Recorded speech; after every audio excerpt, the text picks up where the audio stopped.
So my name is Dr. Michael Lowe. I work at Monash Medical Centre, where I work as a consultant haematologist in both the laboratory and the clinical setting, and I'm also the co-myeloma lead for Monash Health. I'm interested in all blood cancers, but my particular interest is in myeloma and the related plasma cell neoplasms.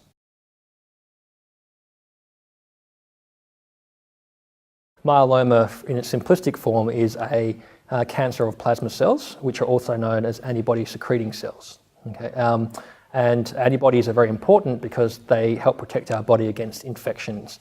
But sometimes those antibody-secreting cells can go awry and they can form multiple myeloma, which is an incurable blood cancer, which can lead to numerous complications, including bone marrow suppression, bone disease, and immunosuppression, and can be very serious.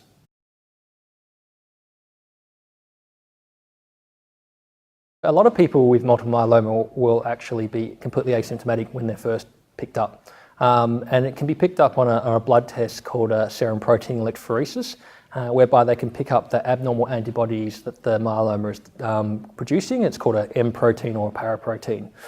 If those antibodies do deposit in tissues, it can also cause damage to organs, and the classic organs it affects are the kidneys, and so kidney failure or renal failure is one of the classic presentations, and obviously we try and detect that disease before they get to that stage.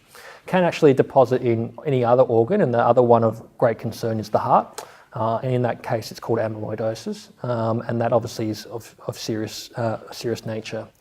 Myeloma can also start to eat away at bones, and in that setting it can predispose people to having fractures, and that obviously can be very painful and very debilitating. And we obviously try and stop patients from developing bone disease with their myeloma. As the myeloma attacks the bones, it can also lead to a release of calcium, which is seen in bones. And that can lead to something called hypercalcemia or high calcium levels. And that can be very serious. That leads to dehydration, confusion, sometimes even psychosis, and a lot of bony pain. So, patients with myeloma can really present in a very diverse way, from asymptomatic to very ill. It does make the diagnosis very difficult because there's not one symptom that people will all present and we can say, look, if you get this, come and see us if you have myeloma. But with a high index of suspicion and a relatively easy simple blood test that can be done to exclude it, then I think the awareness of myeloma is going up.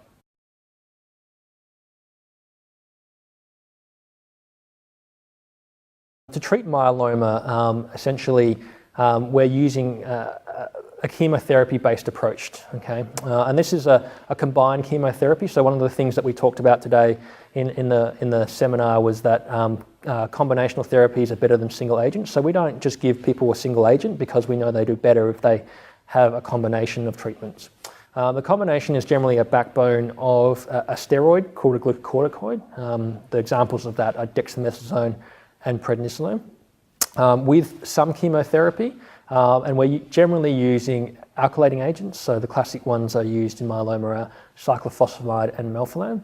And then there are the novel biological agents, of which there are two broad classes, the thalidomide analogues, which are sometimes called the IMiDs as well, and the drugs in that class are thalidomide, lenalidomide and pomalidomide. And the second class of biological agents are the proteasome inhibitors, and the two drugs of interest there are bortezomib and carfilzomib.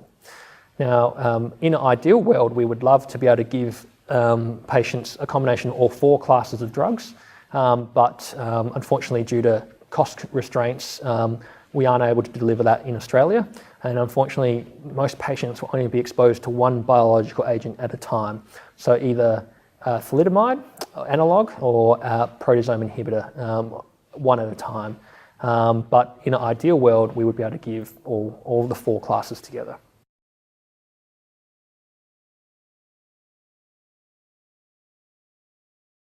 It's very hard to narrow it down to a single breakthrough. Certainly these new class of drugs, which we just talked about, the thalidomide analogues and the proteasome inhibitors, really have revolutionised the outcome for patients with multiple myeloma and have really improved patients' life expectancy astronomically since their development.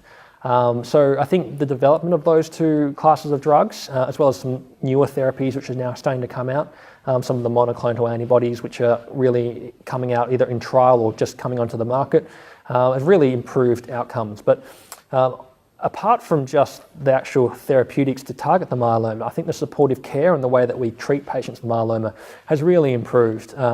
So bone disease, which we talked about, is a big issue with myeloma patients, and the supportive care with bone strengthening agents is very important, as well as protecting them against infections, so either preventative antibiotics and antivirals, or in some cases, if their antibody levels get very low with treatment, we can give them something called intravenous immunoglobulin, which helps to boost their own immune system by giving other people's antibodies to protect them from infection. And I think these breakthroughs, not just the therapeutics, but the supportive care, are what really seen the improvement in survival of patients with myeloma.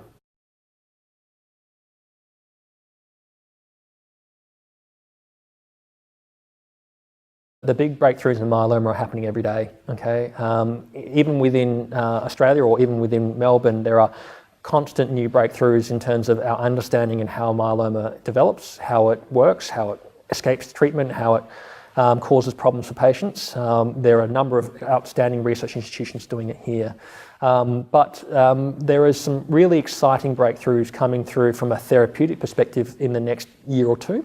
Two of the big ones are targeting a protein on the myeloma called BCMA, and that's really hotting up. And the second one is kind of linked into that, but it's something called a chimeric antigen receptor, or CAR T cells, which are really in trials overseas, and we're hoping that these trials will hit Australia in the next year. And these are really revolutionising myeloma treatments. Obviously, they're very new. We don't know how efficacious they will be and how long the response will be. But the preliminary data looks very, very promising. And essentially, if you're a patient with myeloma, you should be very excited with the new treatments, which are coming out every day that we speak, because it really is changing. It's a rapidly changing field, and it's one of the most exciting fields to be involved in.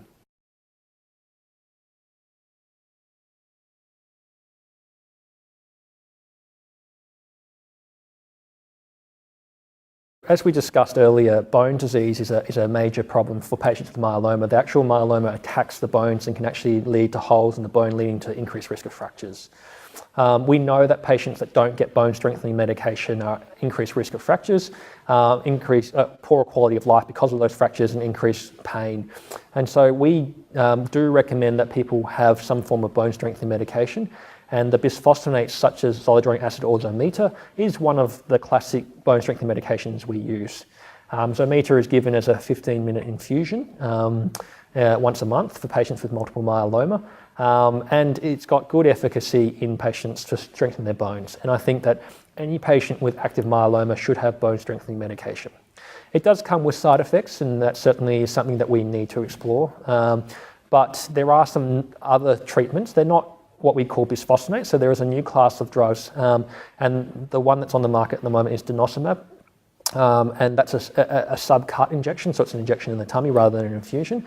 And the evidence for that over Zometa is they look very similar, okay?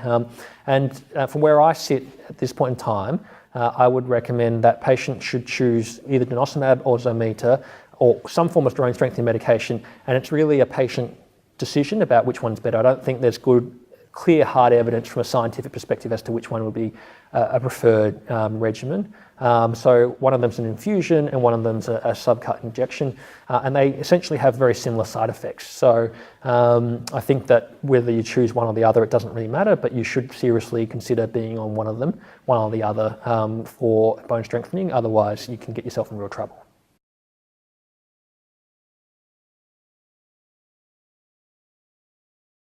The most common questions, obviously, is some of the stuff we just talked about, but what is my prognosis, and what are the chances of getting a cure?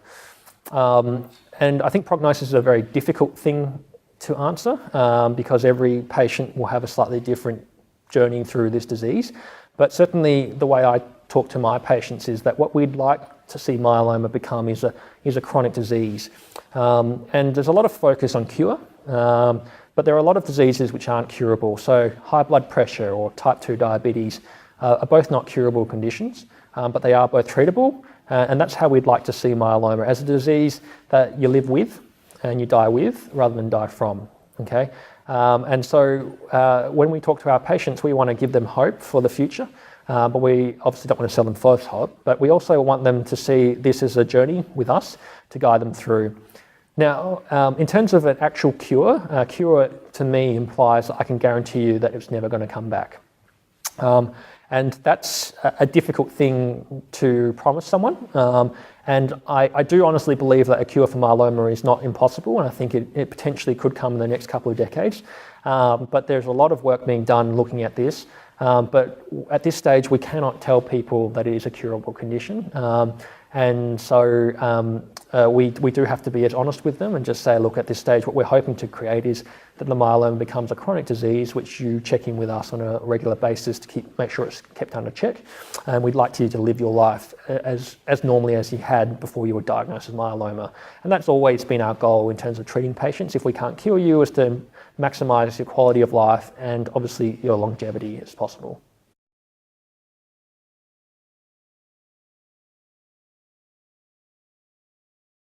The short answer is very, very important, and I'll try and answer that in two different ways. As we just discussed, the treatment for patients, there are a number of different treatments you can have for multiple myeloma, and what we're moving towards now is a more individualised approach, in that not one treatment doesn't fit every single patient, and that every patient might have a slightly different journey, okay? And that's about us trying to individualise the treatment to maximise the outcome for patients, so give them the best quality of life and quantity of life, but minimise the side effects they're exposed to.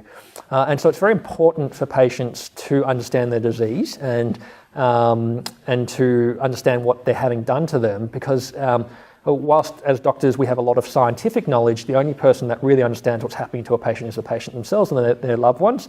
And so it's very easy for us to look at numbers or look at a patient in a 20-minute consult, but what happens at home will dictate how a patient will tolerate a treatment. So I think it's very important from individualising their therapy to understand what they're doing. The second thing is that as a doctor, one of the things that we're usually quite good at is treating people physically. But what we sometimes don't treat very well is the emotional and the mental health side of things, of being diagnosed with a blood cancer, and in myeloma case, an incurable blood cancer. And so having support from loved ones, from support groups like Leukaemia Foundation, is absolutely critical for a patient's well-being. To know that they're not alone in this journey. It's very easy for a doctor who's only seeing you for 20 minutes to look at the physical side of things, but supporting you from a mental health and emotional health perspective is one of the most critical things. And one of the things that I spend a lot of time with my patients talking about is how can we support you from that perspective, because I can change your regimens, I can change your drugs, I can look at your numbers, I can do all that. But when I'm not there, when you go home that night, or late on a Friday night when you're not feeling quite so well, you need that support from an organisation or from your loved ones or your family and friends, okay? And I think that's one of the most critical things in the care of any patient, not just a myeloma patient, but when you do have myeloma, a really important thing.